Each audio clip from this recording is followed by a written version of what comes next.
Today on the show, I'm happy to have Jyotsna Budideti. She's the CEO of SpaceSense.AI. They're making satellite imagery tech mainstream. You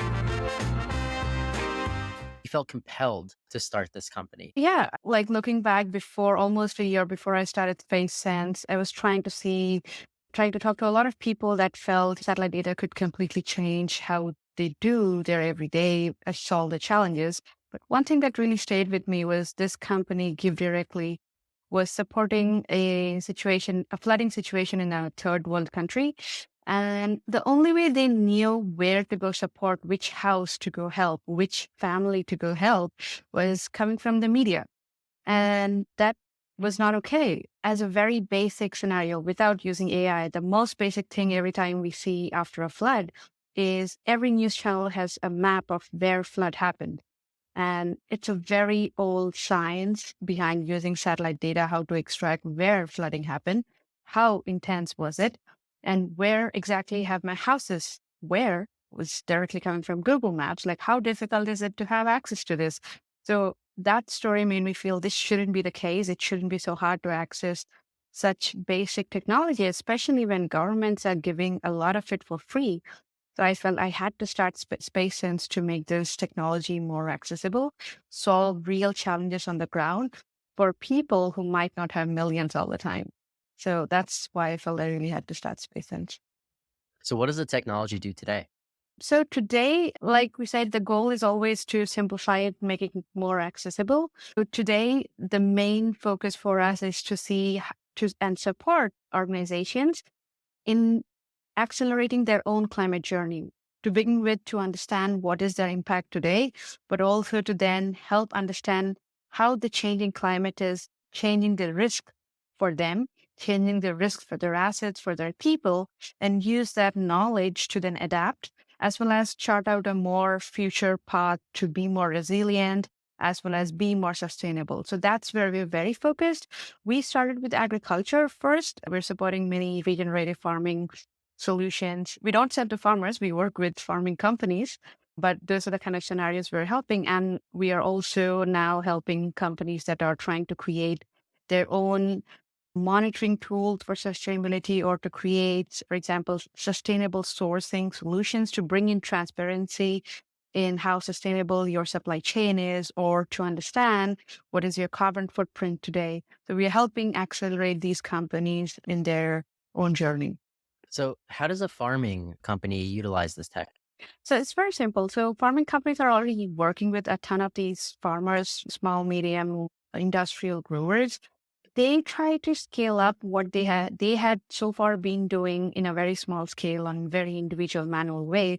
So with our technology, they are able to look at few millions of acres at any given time, but then they're able to personalize the suggestions, the advisory, to say, oh, because these are the fields you have, for each of these fields, for this field, do it this way, put this much fertilizer exactly in this space, or how to optimize it and take preventive measures before something happens, and also help them say, what do you need to do to be more regenerative?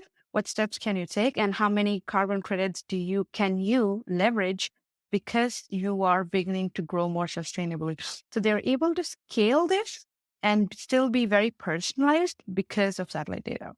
So, Joe, is this the first startup that you founded? Correct. That's right. So I want to hear your journey on that. What was it like to jump out there and get started? Yeah, I would say it was quite a crazy ride. So I was still working at the time when I had the idea for the company, and I wanted to make sure that it was something real and that opportunity, it was the right time for the opportunity. It wasn't just one thing, one instance that I saw. And I took my time, almost a year, to validate not just that one, there is a need for this.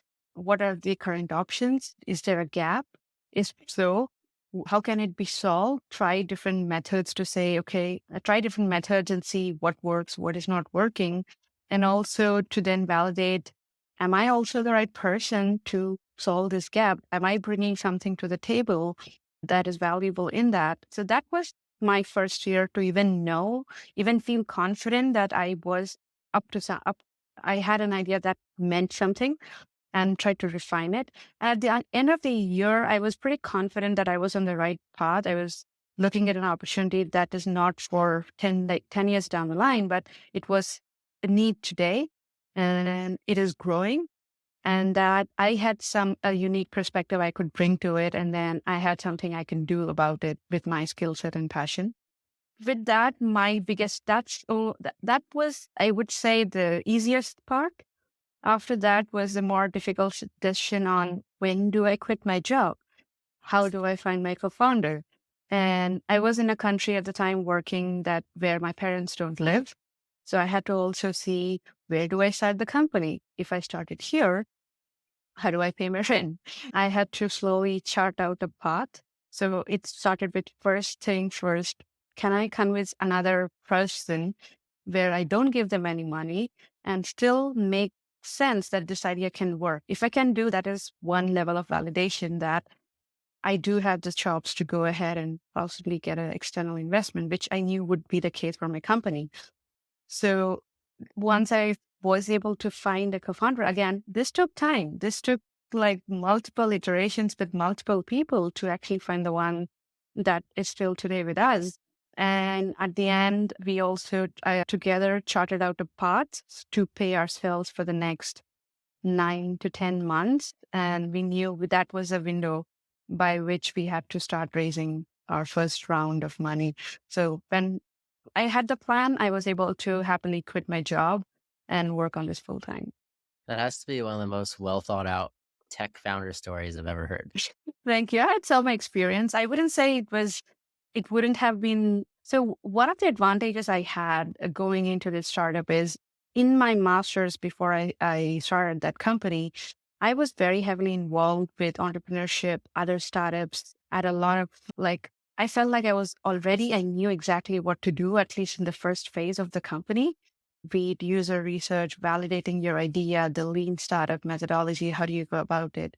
So I had a good amount of exposure to it and practice with other startups during my master's program. And that I think definitely gave me a more, I would say, thought out approach and also gave me the framework to say, where should I focus at any given time? What should I focus on? So that definitely had really helped me out. And on the raising capital side of things, was that also a large process? Finding a co-founder is one thing, finding the right investors is a Yeah. whole nother thing. I think that was easier than finding a co-founder. Yeah. It also helps. It's very important to understand in any startup what you do, where you're working, your idea, how you execute. Of course, it's very important. But when it comes down to raising external capital, it is also very important to make sure that you are in the right ecosystem. You are being visible to the people that can bring in that visibility that'll help you raise. So for me, that was very important. And the way we could do it, I was again in a new country I had not grown up in. I was there for work and actually I moved cities. So I moved from south of France to Paris to start my company. And the only advantage I had, I used every leverage I could to be known, be visible, be known in the startup community, that is. And Paris startup community, luckily, is very small. I think that is also the case in every city that you see. And I had done my master's in one of the schools. So through that, and also through my previous employer, that is Airbus, which is very well known in the France ecosystem, that really helped me be more visible and it also be more trustworthy for investors and also definitely get that first opportunity. You don't get screened out. You at least somebody looks at what you're doing. So I think that really helps if you focus on getting the right network and becoming part of that ecosystem. What would you say are the biggest opportunities right now in the tech world? There are so many things. If you're thinking about starting your own company or trying to think what is the next best big thing for me to work, there are actually numerous, be it VR, XR, all the people, some of them say it's dead. I would say it's still beginning, but there is still a lot to do there. There is a lot happening in the space tech scenario, space tech ecosystem. It's really becoming more private and way more startups are coming up. There's so much happening there. Definitely Web3 is very hot, definitely in the beginning. Blockchain, I think it is having its moment of not a great time, but I think there is still a lot of promise. And one thing that is not spoken about a lot, but definitely it is one of it's going to be our future is quantum computing. I think it is going to be it's going to fundamentally change what our technology is going to be built on. But I think there's still time before it comes to the limelight. And of course, we'll forget AI. AI is having its best moment at the time. But what I would say is somewhere it's also very important to understand where you are personally more invested, where you feel more passionate about, because I think these ups and downs are going to change very soon. But if you start a company, you're married to it at least for a while. Hey, as you started before the big hype cycle hit on AI, you've had this Right. for a bit. Correct. That's true. Even with education, I did my master's in applied maths, and my focus was very much focused on computer vision, AI, machine learning. I was fascinated. I started with aeronautical engineering. I was fascinated with technology. And when I saw AI, I was like, this is crazy. This is all math I already learned, but used completely differently. And it was just fascinating. And I knew this is going to completely change almost every industry sooner than later. And I had to learn it. I had to get deeper into it. So I was already using this technology for other purposes before I started space. We're in space tech. Should you be looking at? Yeah. I think one of the very, very interesting, apart from what you see a lot in the space tech is the rockets launching, people going to space. But a lot more fascinating things are happening that is actually going to help us here on Earth, way more with climate change. And a lot more of that is happening than launches, honestly. That I think you should really look at because we are looking into more and more challenges coming up with climate change, more and more questions about how do we be more sustainable, or we are looking at how can we be more resilient. And there are many of the space related technologies are focusing on one or the other aspect of that here on Earth that will not only help us understand how our Earth has been changing, is today, but also help us chart out what should we be doing so that a future is a little better for personal reasons, for community wise, community scale, organizational scale, all of them. So a lot of the VR AR is also using a little bit of geospatial at the moment. But in terms of space tech, I think you should look at how space is going to help us accelerate our own climate journey here on Earth. Yeah, it's the space tech and using satellites and using all this information is it's very exciting as to what we're going to see next. Joe, as far as if anybody wanted to learn more about Space Sense or get in touch, how could they do? Two ways. Our website is the best place to get started. It's SpaceSense.AI. Simple. You have a lot of information there. And if you want to learn more, you can always write to us at contact@spacesense.ai, or you can directly reach me on LinkedIn. Thank you, Joe, for coming on the show. And thank you, everybody, for listening to another episode of Failing to Success. Make sure to smash that subscribe button. I'm your host, Chad Kalecki, and we'll see you next time.